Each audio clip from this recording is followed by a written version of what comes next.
जय हिंद साथियों, स्वागत है आपका हमारे YouTube channel concept with Shashi में। तो सबसे पहले जो हमारा एंशिएंट का सिलसिला चला था उस क्रम में सबसे पहले हमने पाषाण काल को देखा था। पाषाण काल के बाद से देखिए, पाषाण काल में अगर हम बात कर लेते हैं तो सबसे पहले पूरा पाषाण काल, मध्य पाषाण काल, नव पाषाण काल हमने वहाँ देखा।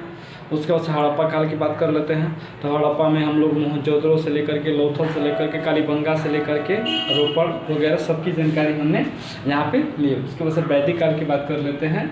ठीक हड़प्पा काल में, हड़प्पा कालीन जो था सामाजिक आर्थिक राजनीतिक जीवन जो था उसको भी हमने वहाँ पे देखा था। ठीक उसी तरह से वैदिक काल आया। वैदिक काल में हमने वैदिक काल को देखा, उत्तर वैदिक काल को देखा, उसके समय को देखा तथा उस समय जो ग्रामीण परिस्थितियाँ क्या थी, उस समय की विदुषी महिलाएं कौन कौन थी, सबका हमने वीडियो के प्लेलिस्ट में आप देख सकते हैं, वहाँ से वो मिल जाएगा।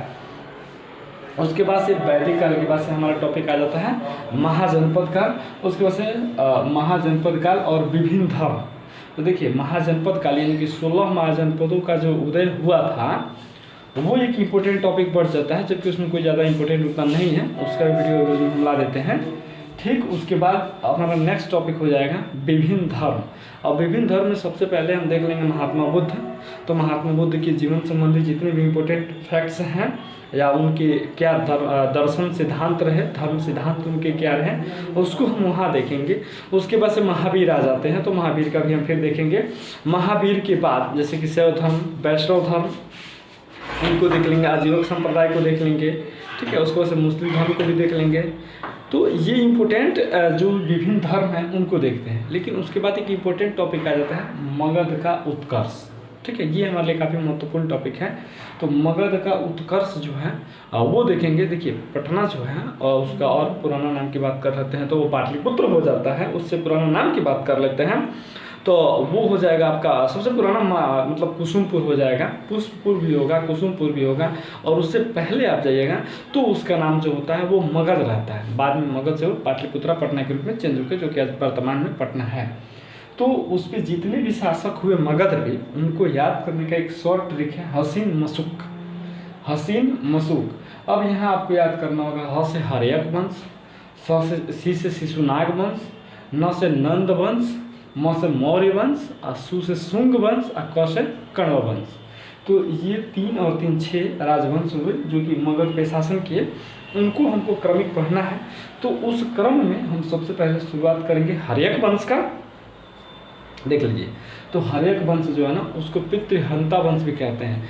पितृहंता वंश इसलिए कहते हैं क्योंकि हर्यक वंश के लगभग सभी राजा अपने पिता की हत्या करके स्वयं राजा बना है, इसीलिए इसे पितृहंता वंश भी कहते हैं। अब देखिए क्या होता है। सबसे पहले अगर हम बात कर लेते हैं तो इसका प्रतापी शासक की बात कर लेते हैं तो बिंबिसार इसका प्रथम प्रसिद्ध वह संस्थापक था जो कि हर्यक वंश का था। इससे जुड़ी जो देखिए फैक्चुअल कितना अच्छा हमने एक नोट्स बनाया है। ये नोट्स आप देख सकते हैं कि बिंबिसार से एक भी क्वेश्चन इतना से बाहर नहीं जाएगा। जो जो इम्पोर्टेंट इसके मतलब जीवन काल से रिलेटेड है उसको हमने यहाँ पे इंक्लूड कर दिया है ताकि हमारी परीक्षा की दृष्टि से काफ़ी महत्वपूर्ण हो तथा उसे बाहर ना जाए। अब देखिए, प्रारंभिक राजधानी इसने गिरिब्रज बनाया। उसके बाद से बाद में उसको राजगीर अपनी राजधानी बिंबिसार जो है वो ट्रांसफर कर लेता है। ये सबसे पहला ऐसा शासक होगा जो कि दिमाग लगाएगा। और दिमाग क्या लगाएगा ना कि वैवाहिक संबंध बना करके अपने राज्यों को सुदृढ़ करेगा। जहाँ से इसे खतरा होने की बात चलेगी ना वहाँ शादी कर लेगा ताकि वहाँ से आक्रमण होने के जो डर है वो खत्म हो जाए।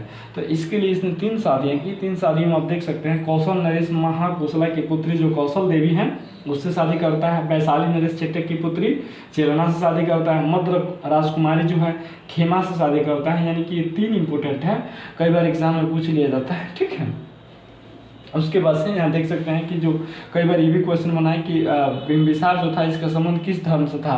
बौद्ध धर्म, जैन धर्म, शैव धर्म, वैष्णव धर्म दे देगा तो थोड़ी सी मुश्किलें छात्रों के लिए या हम जैसे लोगों के लिए बढ़ जाती हैं। तो इसीलिए हमने इसको यहाँ इंक्लूड कर दिया है कि ये बौद्ध धर्म का समर्थक था। उसके बाद से सबसे पहले इसने अंग पर आक्रमण किया और ये मगध का पहला ऐसा कोई राजा है जो कहीं और आक्रमण करता है। तो जब पहला है तो इम्पोर्टेंट होगा, इसीलिए अंग पर आक्रमण करता है सबसे पहले और विजय भी प्राप्त करता है।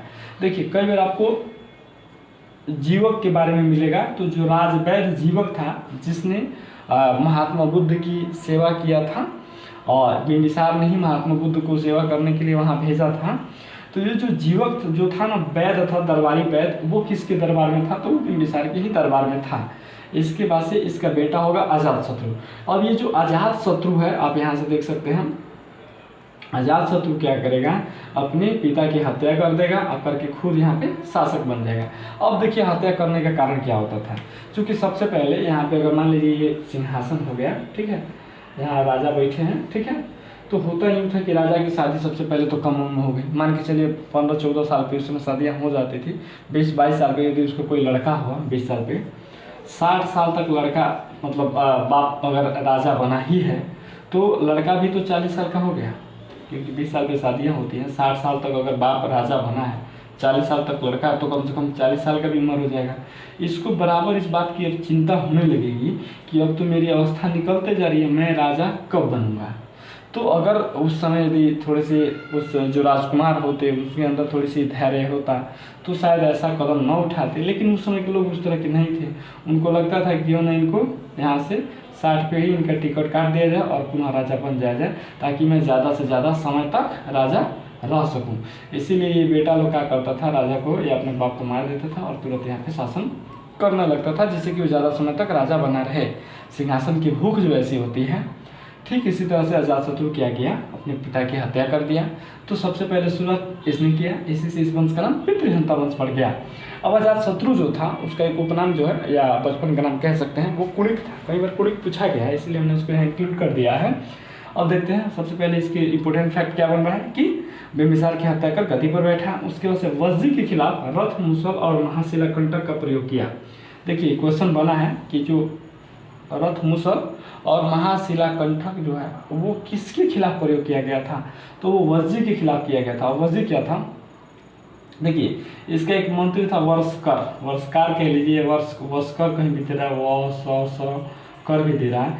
ये बहुत बुद्धिमान व्यक्ति था, क्योंकि उस समय जो वजी था वो 4-5 लोग मिल करके एक संघ बनाए हुए थे और वो काफ़ी सुदृढ़ थे।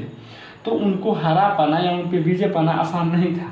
इसीलिए अजातशत्रु ने अपनी जो बसस्कर मंत्री है इसके माध्यम से मतलब कूटनीति बनाई और कूटनीति बना करके ये सब प्रयोजन किया कि हमको हमारे राजा यहाँ से प्रताड़ित करके और अपमानजनित करके हमको यहाँ से भगा दिए हैं।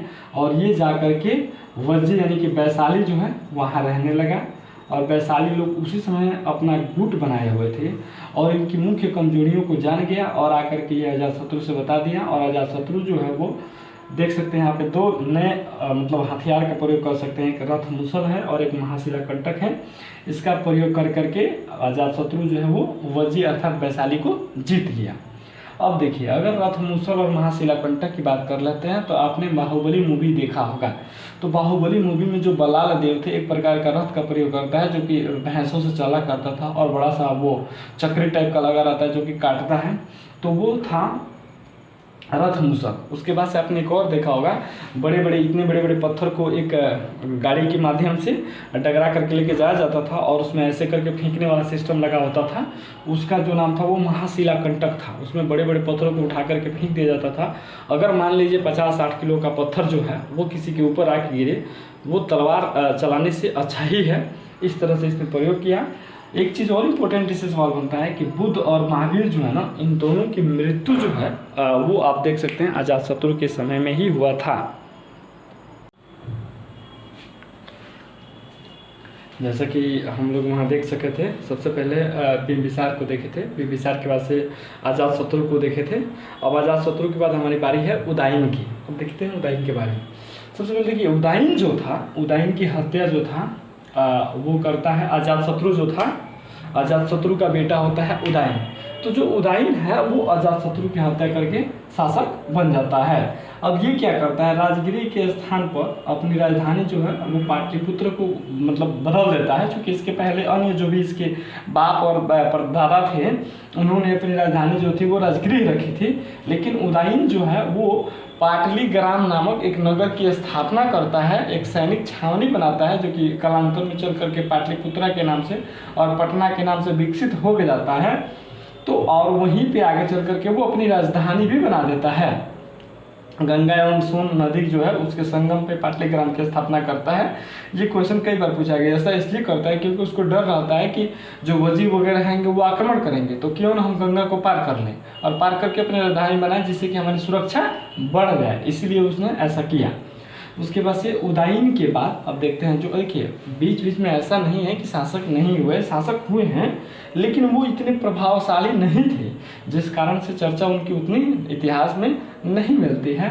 अब देखिए, तो जो हम यहाँ मगध का हर्यक वंश पढ़ रहे हैं या पितृहंता वंश पढ़ रहे हैं, तो उसमें सबसे पहले बिंबिसार के बाद से आप देख रहे थे अजातशत्रु के बाद से उदयन। अब ये जो उदयन है, उदयन के बाद अनिरुद्ध, मुंड और नागदशक शासक हुए। सबसे अंतिम शासक की अगर बात कर लेते हैं, हर्यक वंश का अंतिम शासक कौन था, तो वो नागदशक था। अब यहाँ नागदशक के बारे में डिटेल्स, तो अंतिम शासक था। इसके बाद से इसका अमात्य था, अमात्य का मतलब सेनापति भी होता है।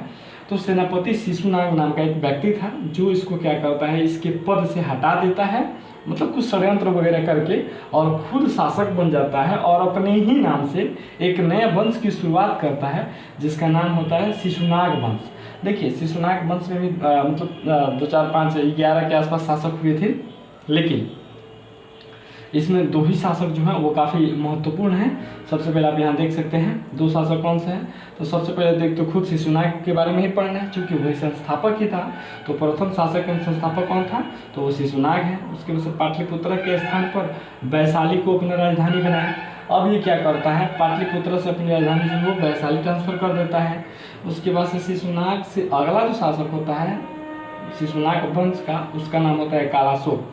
तो कालाशोक जो है, इसके समय द्वितीय बौद्ध संगति का आयोजन हुआ था। ये काफ़ी महत्वपूर्ण क्वेश्चन है, कई बार बना हुआ है कि द्वितीय बौद्ध संगति का आयोजन किसके समय में हुआ था, तो वो जो हुआ था वो शिशुनाग के समय में, कालाशोक के समय में हुआ था। उसके बाद से ये क्या करता है, चूँकि शिशुनाग जो है वो पाटलिपुत्र के स्थान पर वैशाली को राजधानी बनाता है, ये आता है कालाशोक तो चेंज कर देता है, ये फिर कहाँ पटना लेके आ जाता है। उसके बाद से अब देखिए हमने हर्यक वंश पढ़ लिया। हर्यक वंश में नागदशक का जो लास्ट था, उसका शिशुनाग जो था वो हटा करके खुद राजा बना। अब देखिए हर्यक हो गया, शिशुनाग हो गया, अब हमको पढ़ना है नंद वंश। अब यहाँ से हम शुरू करते हैं नंद वंश। देखिए नंद वंश में मतलब बीच में भी बहुत शासक हुए, जैसे प्रथम शासक की बात कर लेते हैं तो वो महापद्मनंद था। महापद्मनंद इसलिए इम्पोर्टेंट है क्योंकि महापद्मनंद इस वंश का संस्थापक है, ठीक है। और यह एक मतलब उपाधि लेता है जब राजा बनता है, जिस उपाधि का नाम क्या है, सर्वछत्रांतक कह लीजिए या एकराट की उपाधि लेता है। उसके बाद से बीच में भी शासक हुए हैं, लेकिन वो उतने महत्वपूर्ण नहीं थे, जिस कारण उनकी चर्चा इतिहास में नहीं मिलती है। अब नीचे आ जाते हैं तो वो घनानंद, जो कि बहुत मतलब दुराचारी शासक था। 116 प्रकार का टैक्स लगाया हुआ था, और इसी से घुसा करके, और इसी के समय की इम्पोर्टेंट आता है कि सिकंदर जो था ना, इसी के समय आक्रमण किया था। सिकंदर जो था वो आता है क्वेश्चन, सिकंदर जब आक्रमण किया था तो उस समय भारत पे या कह लीजिए पटना के आसपास क्षेत्रों पे किसका अधिकार था या वहाँ के शासक कौन था, तो वो घनानंद ही था। घनानंद के समय ही आक्रमण किया था सिकंदर। तो ये इंपॉर्टेंट बन जाता है। सिकंदर मकदूनिया का शासक था, उसका भी एक अलग छोटा सा टॉपिक मिनट का मतलब 10 मिनट का या 5 मिनट का एक अच्छा सा वीडियो लाएंगे उसके बारे में, क्योंकि सवाल कई बार सिकंदर से भी बना है। तो हम यहाँ पे क्या क्या देख लिए, हर्यक वंश देख लिए, शिशुनाग वंश देख लिए, नंद वंश देख लिए। अब हमको मौर्य चालू करना है, शुंग और कर्ण। ये अगले पार्ट इसका 2 जो वीडियो आएगा उसमें आएगा। एक नज़र थोड़ा सा प्रमुख तथ्य देख लें तो सर्वप्रथम युद्ध में हाथियों का प्रयोग कहाँ किया गया, तो सर्वप्रथम युद्ध में हाथियों का प्रयोग मगध में ही किया गया। इसके पहले आज तक किसी ने हाथियों का युद्ध मतलब युद्धों में शामिल नहीं किया था। इंपॉर्टेंट एक चीज़ और बनता है कि मगध का उल्लेख किस वेद में मिलता है, तो मगध का उल्लेख जो है अर्थवेद में मिलता है। ये इंपॉर्टेंट फैक्ट्स हो गए। अब देखिए यहाँ पे हम सबसे पहले देख लेते हैं हर्यक वंश।